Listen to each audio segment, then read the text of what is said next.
Well, hi. Today is Thursday, November 21st, 2024, and this is another episode of Morning Coffee. Good morning. I'm Todd Studer.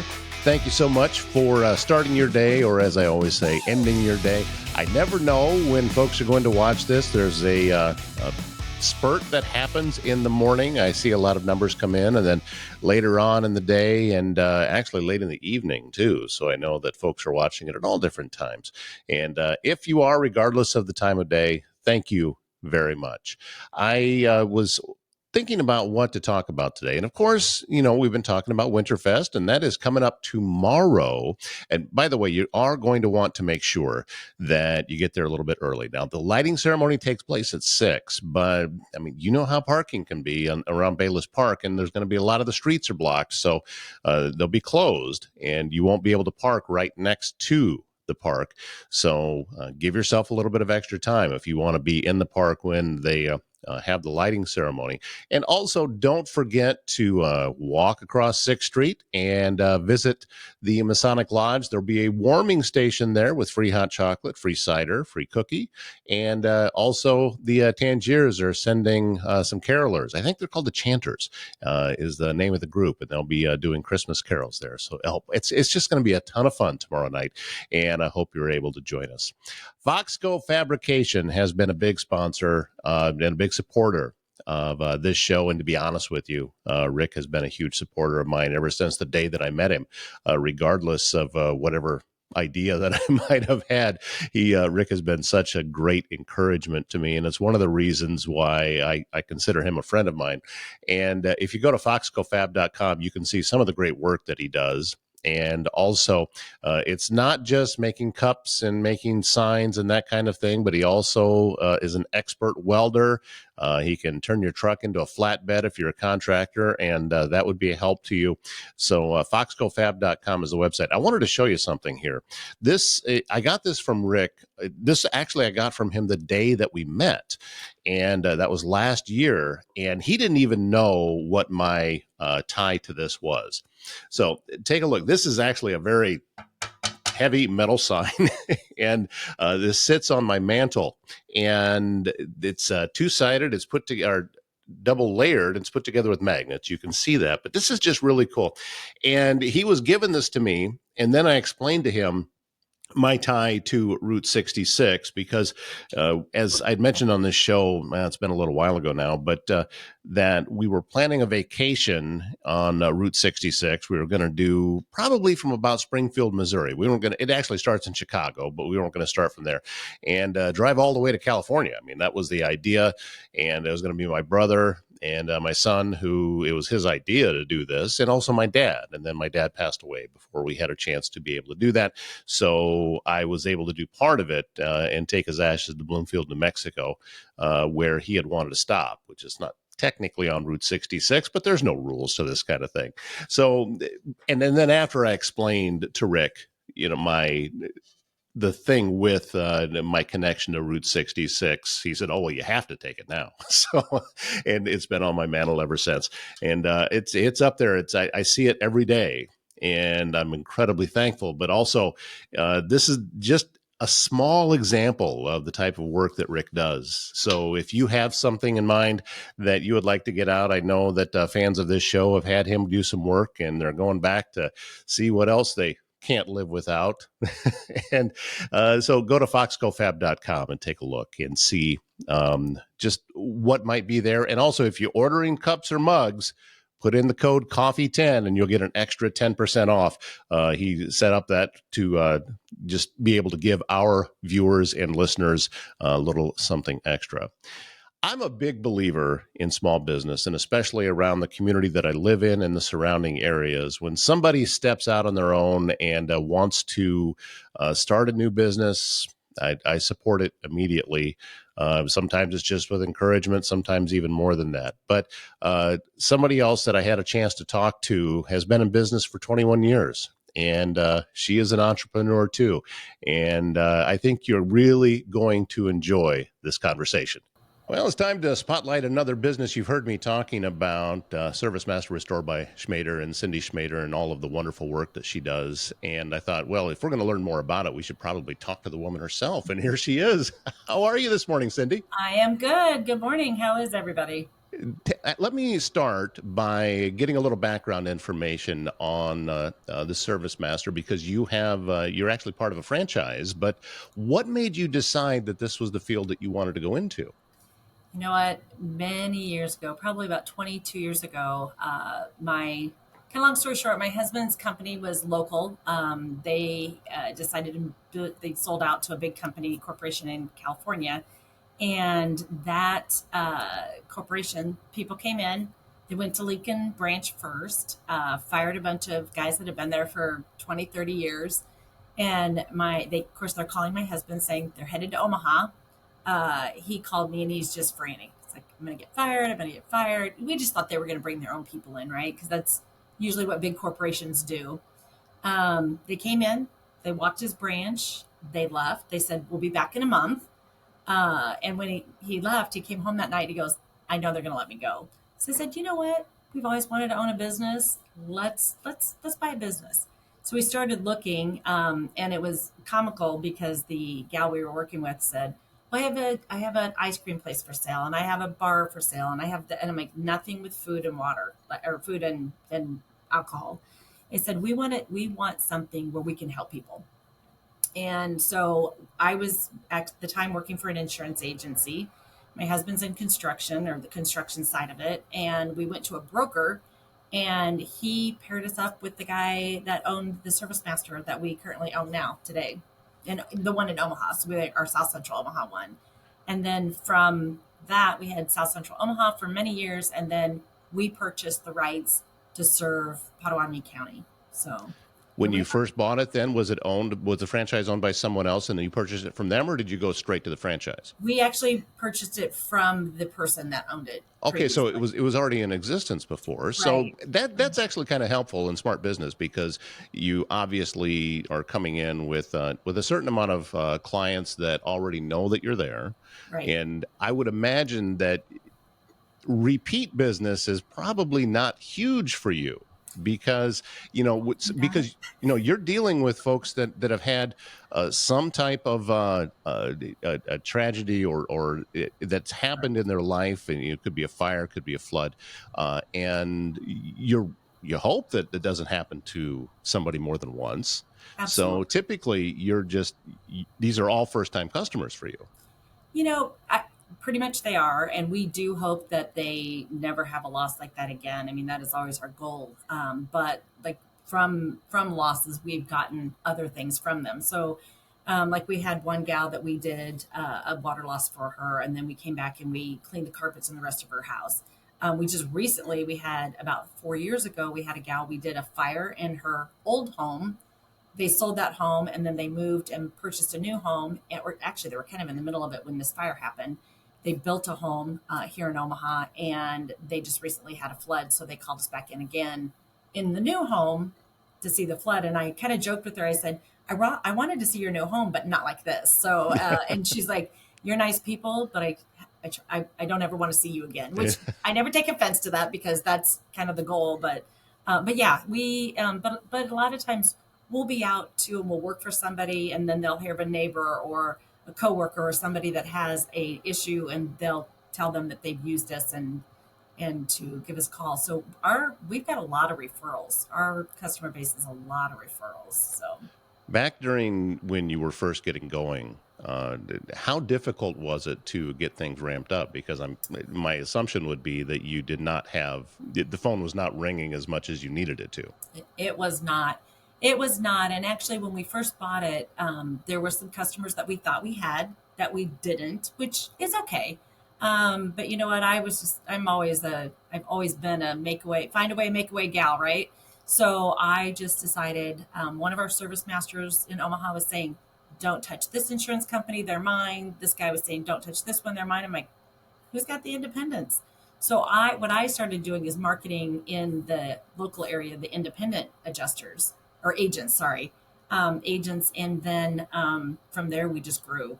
So And that's a little bit different about the industry that you're in, is because while ultimately your clients are those that have suffered some kind of disaster, you're marketing to their insurance agents because you want to be on their list as of options, because that's the first call somebody makes, is to Right. whatever insurance they have. Right. And the industry is changing a little bit nowadays. Typically, most people, when they have a loss, they'll call their agent, but the insurance companies also have these 800 numbers now. So if you have a loss, you can call these 800 numbers. It goes directly to the corporate offices, and then they route whoever. So we have what we call preferred programs, or preferred providers. I can't talk today. And so what they do is, we have to, there's a little more training, a lot more paperwork. So when you call in, if you're in one of these preferred companies, then it comes to us, and then we just jump through the hoops we need to jump through to get it done. But it's okay, because it's things that, we take pictures before the loss, during the loss, after the loss, so it kind of tells the story, which is kind of nice. So Well, you and I both know Travis Waldstein, and he's in the trades and has a absolutely. podcast about Circle of Trades. And what you do is really in the trades. So, and you also employ people that because you can't do this, by yourself. No. So how big of a staff does it take in order to be able to run an enterprise like this? You know what? We've got 8 right now. We've had as many as 13 to 15. And it just depends, because we're kind of cyclical. Oh, gosh, I can't talk this morning. Anyway, we've got our ups and downs. So there's times like right now, we're pretty slow. So we've got a couple guys that we keep on full time, and the other guys, a couple of them part time. We have a couple of firemen that come work for us when their days off. So we kind of know what they're scheduled. We do have some college students that come work for us part time. We've got a couple high school students that come basically in the summer. So it just kind of depends. I mean, our staff depends too on how busy we are, but also their availability. Well, you and I first met at a referral group in Council Bluffs, and obviously this show is centered on Council Bluffs and, Right. and the surrounding areas. So, what is it about this part of the country that draws you to it? Is it just because of your history that you're here? Because I've said this to many people. What you do, you can do from anywhere. You could have this business anywhere, Right. but you've chosen to be Right. here. So what is it about this area? I think it's the Midwest, and just the Midwest ways and the life. I mean, we've traveled to other parts of the area and kind of done what we do, and it always amazes me how I feel like we're another country, to be honest, because people are polite. They say thank you. They say please. When we're in the Midwest and we're working in somebody's house, 9 times out of 10, people will come and say, "Do you need some water? Do you want a drink? Do you need this? Do you need that?" When we have worked at other areas, we don't get that. And of course, people understand that we're working for them and that we're doing them a service, but it's just you don't get that warm fuzzy feeling that you get when you work with people in the Midwest. So I know when I was years ago, when I had a painting business, I was working in someone's house, and I don't know, it was getting pretty close to noon, and she just walked in with a plate and the sandwich was on it, and I yeah, hadn't, she hadn't said anything that it was coming or anything. It was like she just brought me absolutely. lunch, Yeah, and we've but that is what had you get here. that is absolutely. I mean, we've had people that have bought the guys pizza for lunch. If we go a little bit later in the afternoon, and they work through dinner. We've had people that have gone out and got them sandwiches and pizza. And one person brought them sandwiches one time. They've gotten pizza. It's just, and the people in the Midwest too have more of a tendency to tip, although that's not something that we look for. And it's absolutely not anything we expect, but it always kind of cracks me up when the guys come back and go, "I got a $20 bill. Can I keep this?" And you're like, "Absolutely. She gave it to you, or he gave it to you, Right. and that's yours. You get to keep it." So that's always, and that's a great feeling for them, because, it teaches them, if you do a good job and you're pleasant and do all the things you're supposed to do, that you will be rewarded in the end. So. What is the process if the first time that somebody calls you and they have a need for your services? So, what's the process? How does that work to get them on the road to recovery? Yep, absolutely. So people call into our office, and the first thing we do is we have what we call an intake form. So we fill it out, kind of get your name, what happened. Was it fire? Was it water? If it was water, what was affected? We try to figure out if is it drywall, is it carpet? Kind of get just basic information from them about the loss, and then we set an appointment.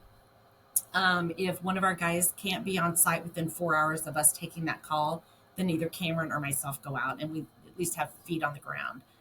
We can go through and then when we get there, we'll kind of walk through the loss with them and just what's wet, where was the source, and kind of just go from there, and talk to them, and usually just explain to people what you need to do, and they either I mean, we've actually had people say, "No, I don't want you to tear my drywall out," and that's okay. It's your house, but if it doesn't fall into our standards, we have a set of standards that we use that the IICRC standards for water and fire and mold, and if it doesn't fit into the standards, then we will kind of sit down and explain that to them, and then just say, it is your home. You can do whatever you want, but because we have a set of standards to follow and we're skipping a step, we'll have you sign this form. And it's just to release the liability because they've asked us not to do something that really needs to be done. And a lot of times when you get to that point where you're asking them to sign that form, then people are like, "Oh, wait, do whatever you want." So it's, and it's not that we want to come and tear your house out.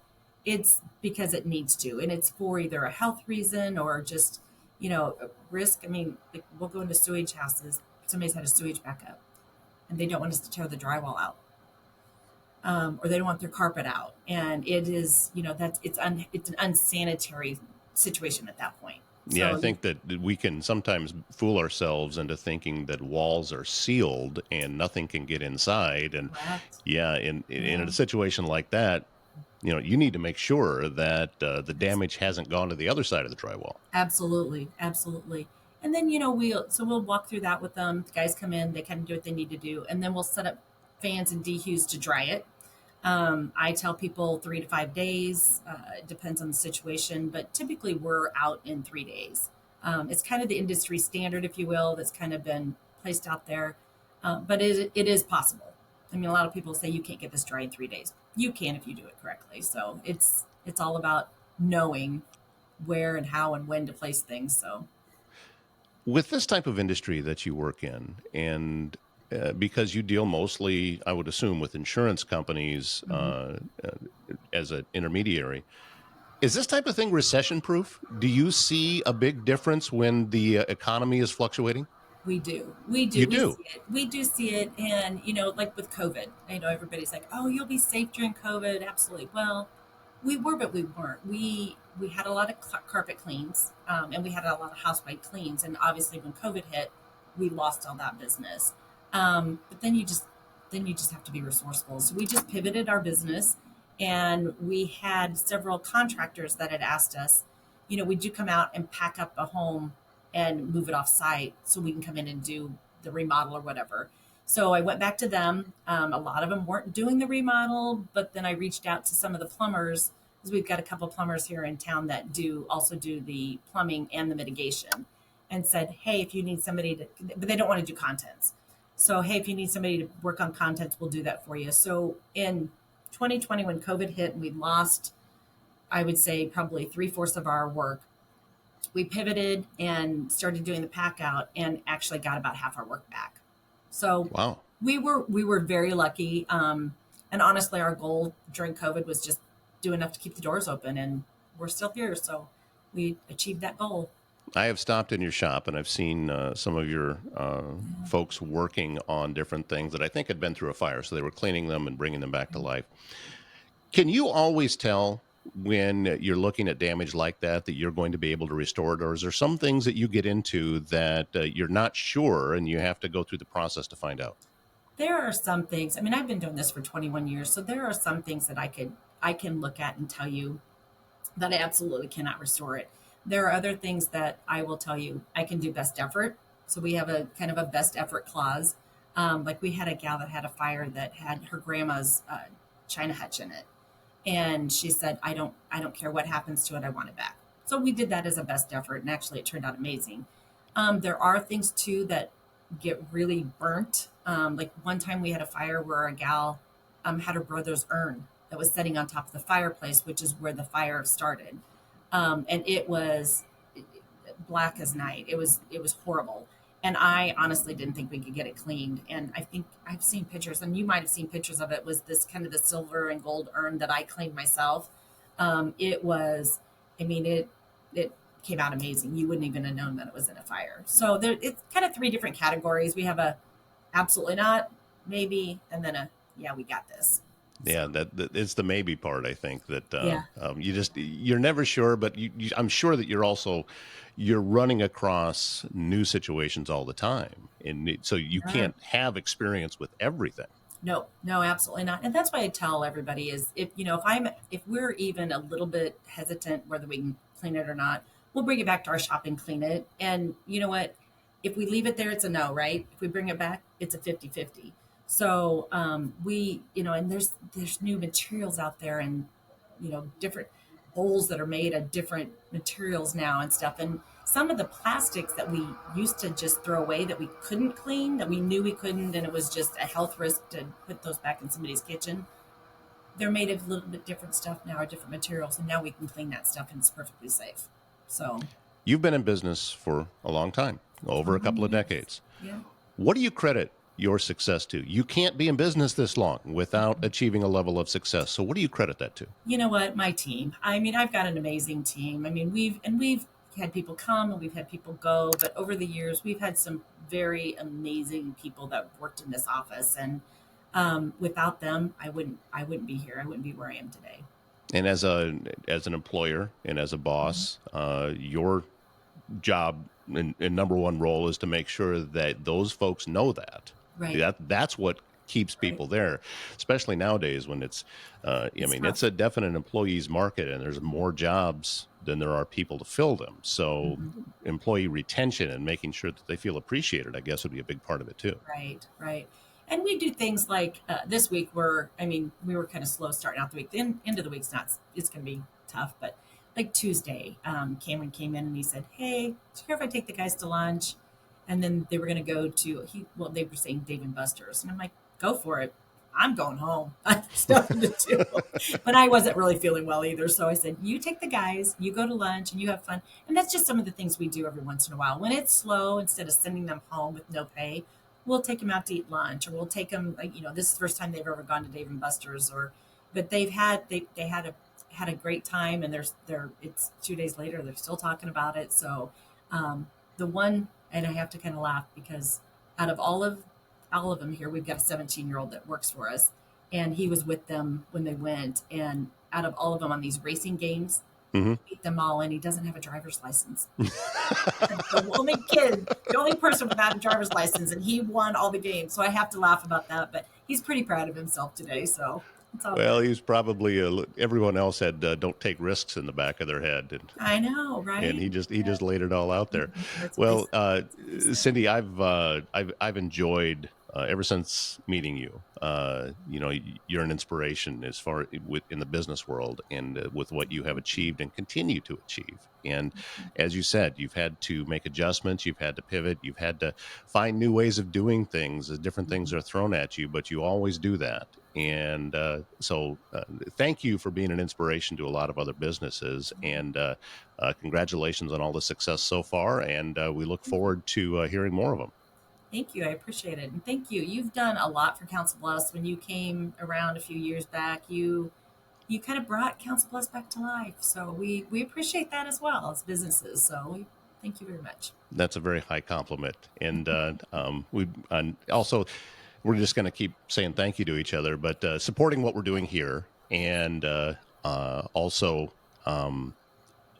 Being willing to step outside your comfort zone a little bit. I know you don't do a lot of these things. So I don't do a lot of these things, and you know what? And I'm not used to seeing myself either. So yeah, I know that's a new thing for me. This video aspect of it. I'm a radio guy. yeah, I sit yeah, in a tiny room and there's nobody else in there. That's what I do. I know. You go back and you look at some of the other ones, and my microphone is up here. You Oh so yeah, yeah. you So know, people couldn't it see it. yeah, just simple things like that. But That's awesome. uh, we'll talk with you again very soon. Awesome. Thank you, Todd. Have a great day.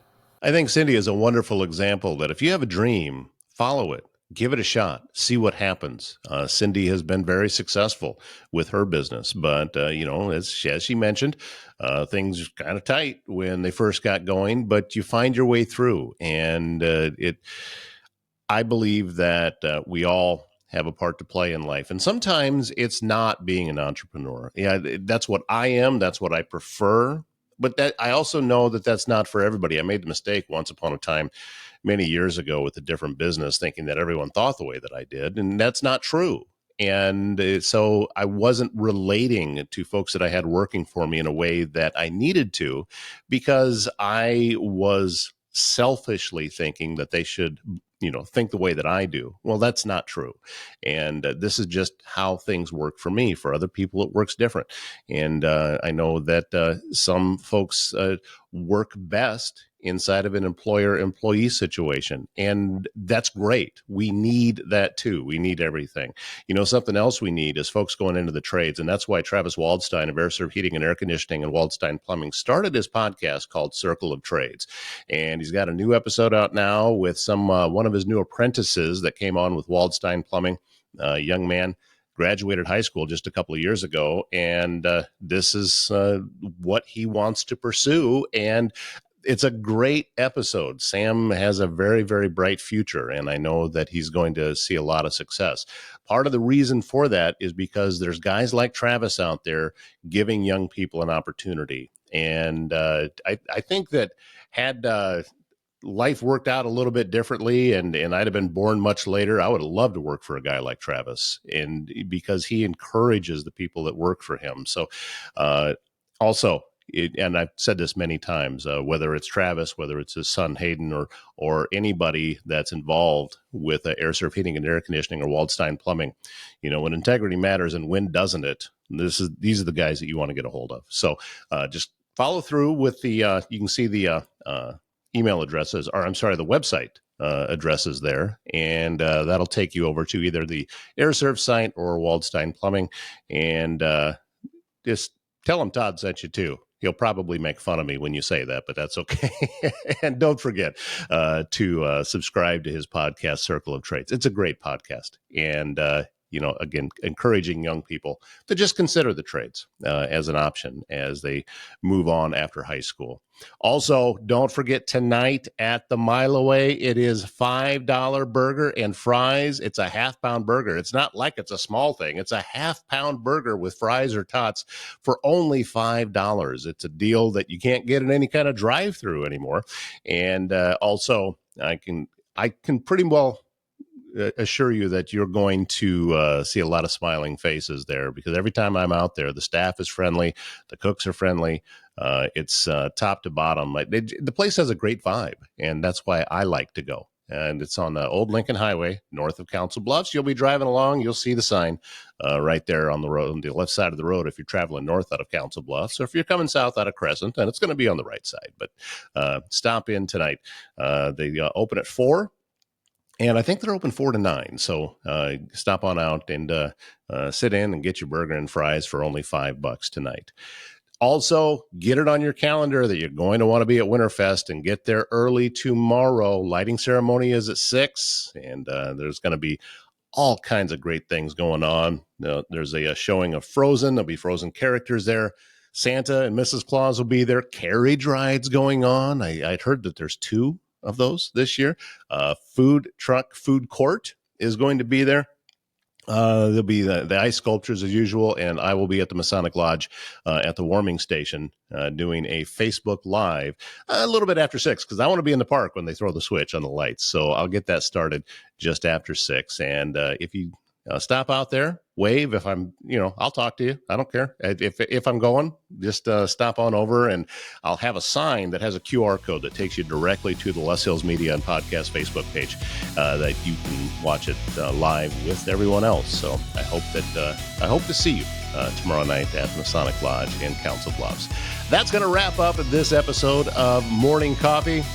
We will see you again tomorrow morning. Have a great Thursday.